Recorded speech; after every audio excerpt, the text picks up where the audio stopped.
Welcome back to Real Estate Mindset. Today's video is going to be absolutely bonkers. Now, the data is in and Zillow has slashed their forecasting and flip-flopped once again. You guys, I have Zillow now again on record saying that the remaining part of this year, home prices are going down as well as sales. Now they're saying actually sales may for some reason rebound out at the end of this year, but I thought that this would be a great video to kind of review and remember we can't trust no one. And so during the middle to end of this video, I'm going to tell you guys what's the solution. How do you find a great deal? Stay tuned. Now, if you find value, if you're learning to find a great deal in any cycle, in any part of the crash, by the way, right now it's super rare, so don't hold your breath on finding a great deal. But if you are learning, just give me a bonkers, man. Give me a like as well. I really appreciate you guys. I'm out here fighting to educate. I love my job. I won't lie. I love this. But regardless, let's hop into Zillow. Y'all, I just did a video on new home construction. They did $40,000 revisions a year and a half ago, 2 years ago. Redfin did revisions on new home record. I am so sick and tired of this data, you guys. But regardless, the name of this Zillow article and flip-flopping is Zillow, home value and home sales forecast. So let's see what they have to say. Zillow forecasts of home values and existing home sales were both revised downward this month. Zillow's home value forecast now anticipates 0.6 growth over 2024, down from a last month's projection of 1.9% growth over 2024, a much slower than pre-pandemic average. However, over the next 12 months, and here it is, guys, here is the ding, ding, ding, ding, ding, Zillow's finally getting ahead of it. Remember, we couldn't even lean on them in 2022. We had prices going down in 2022, and Zillow's like, nah, they're going to go up next month. The whole year they did that as prices went down. But finally, thank you, Zillow. You're finally starting to kind of get ahead of this and help warn people. When you warn people, you actually help people because they actually take a step back like, whoa, why are you warning me? Should I make sure that I can afford this? Should I make sure of that? Yeah, you should make sure you can afford the house. You are stuck to it. But Zillow forecasts home values to decline 0.9% over the next 12 months.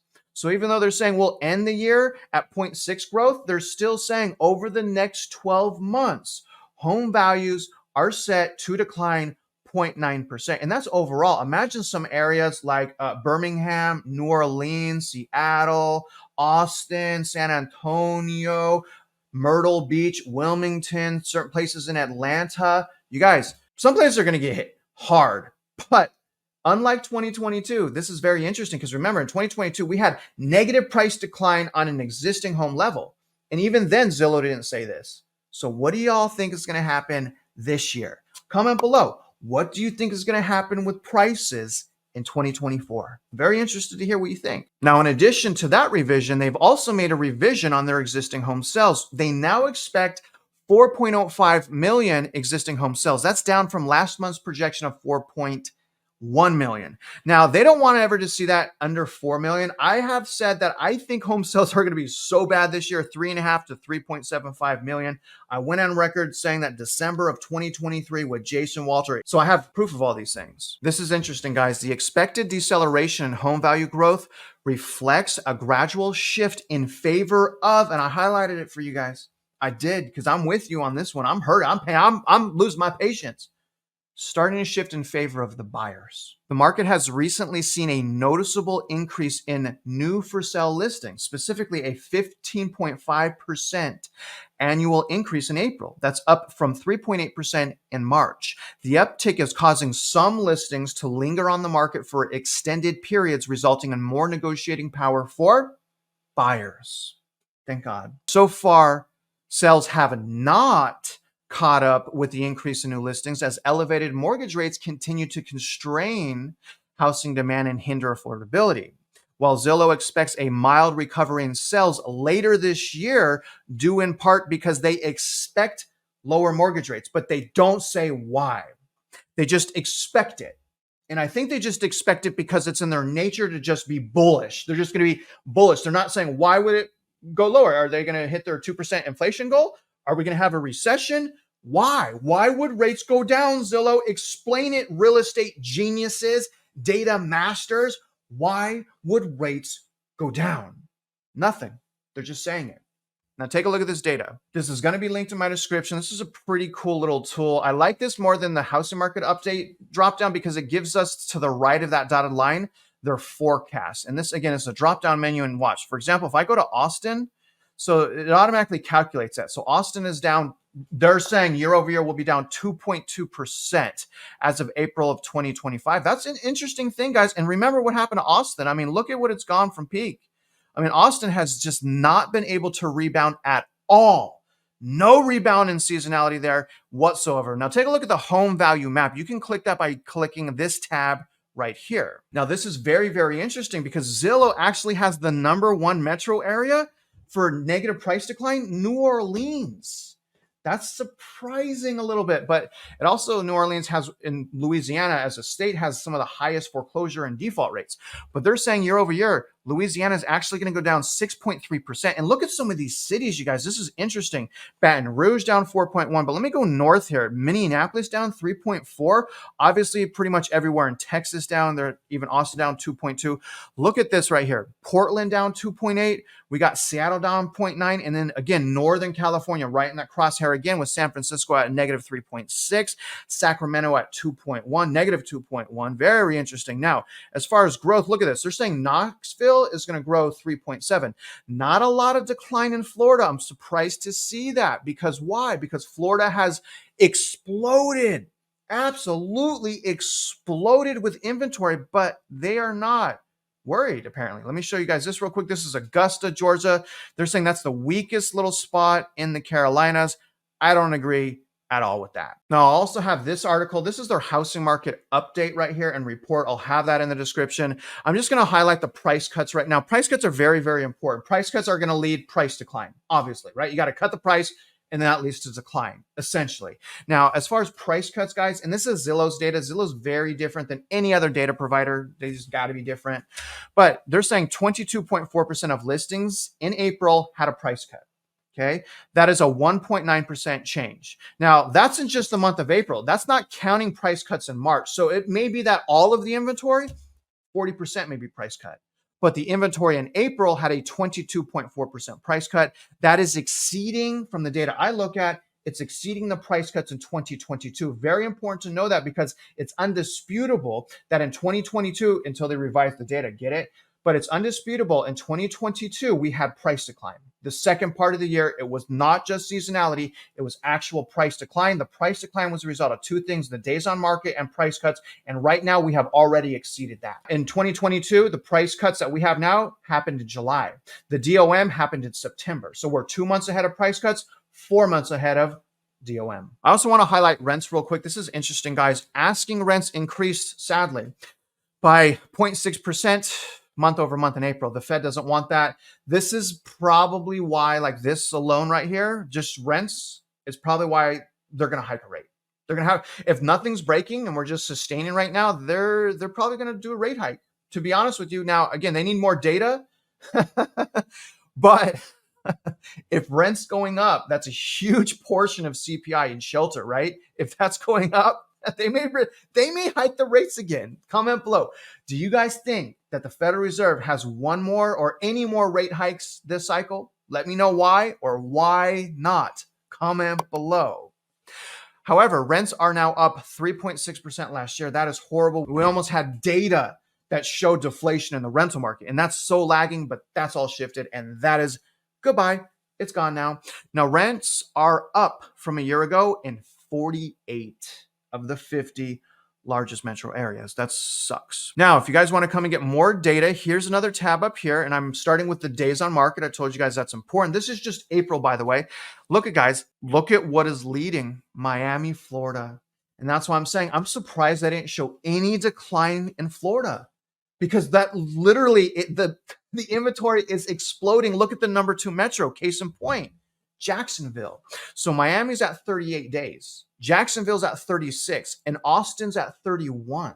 So they're in worse shape than Austin. Keep your eyes, you guys. I'm telling you, keep your eyes on Miami and Jacksonville and look at #4.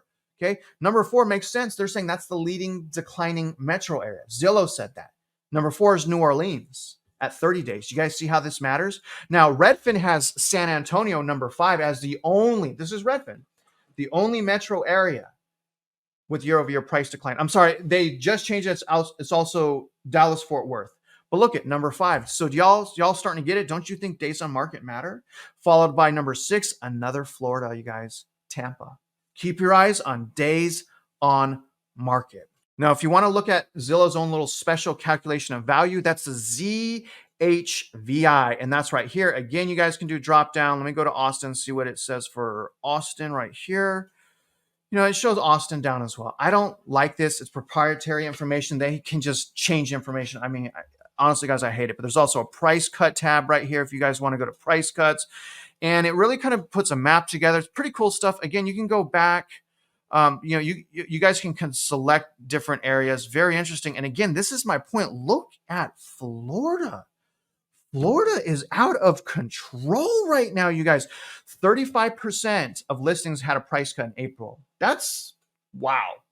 You guys, I'm saying wow because right now is home buying season. Right now is like, this is when price cuts normally go down, not skyrocket up. This is telling us what's coming. Do you guys agree with me? You guys not agree with me? Let me know what you think. Now, as far as how do you find a great deal? Okay, I'm going to tell you how to find a great deal. You usually want to find something with wedge or something that is you purchase for under market value so that you move into it with equity, and you want to find something with cash flow. Now, I've made a very simple form that has been sponsored by Johnny. Shout out to you, Johnny. Go to his hat company. But nevertheless, it's simple math, you guys. What you really need to do is figure out the price per square foot of the comps in a property subdivision.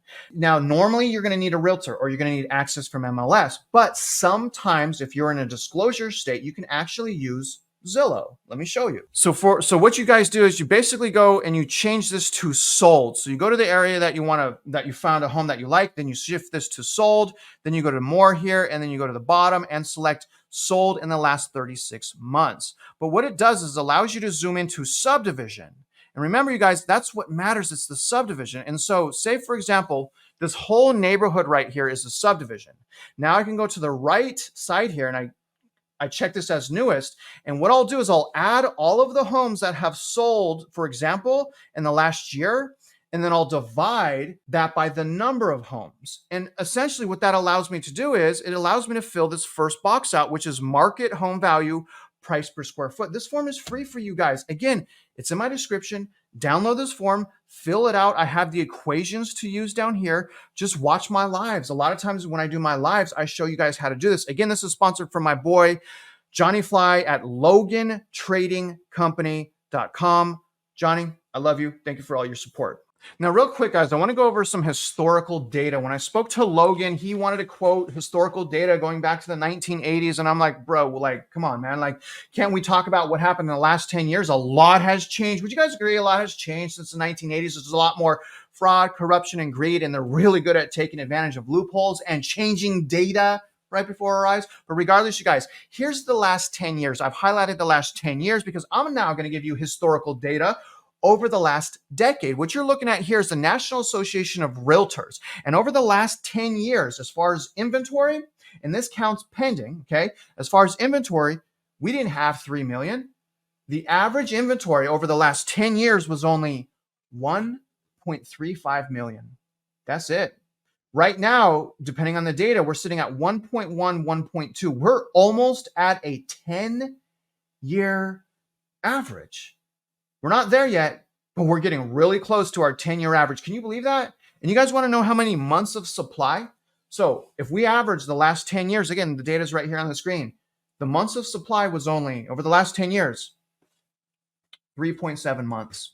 So all of this talk about 6 months and we need 4 to 5 months for a balanced housing market, actually, guys, we don't. And remember, not only do we not, the housing market was slowing down, and in some areas, prices were going down in 2019. I remember that so vividly because I rebudgeted my whole budget with my wife. It was actually really exciting. We saved a whole bunch of money.